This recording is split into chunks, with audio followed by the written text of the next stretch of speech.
Now, we've told you for months and months about the heroin problem in this state. It's worse than any other state in the country.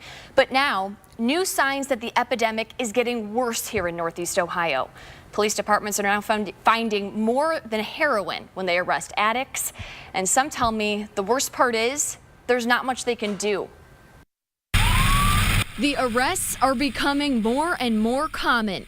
Heroin, possession, use, sale. But the most recent here in South Euclid stood out. Police arresting two young men. They had needles, heroin, tourniquets, a spoon, and this with them. A kit containing heroin's antidote, naloxone. From Project Dawn in the Project Dawn carrying case.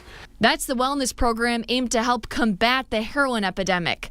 One of the men wearing a Hope Over Heroin sweatshirt while using the drug.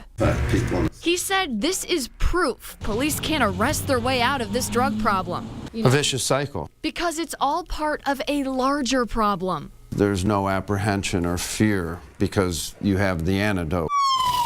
Police and fire officials in Ohio have been carrying Narcan for more than a year now. It's a lifesaver.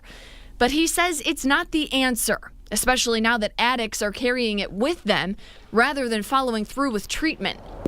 The question then becomes, what do we do from a law enforcement perspective? Because I don't think arresting, for instance, we've arrested these two guys.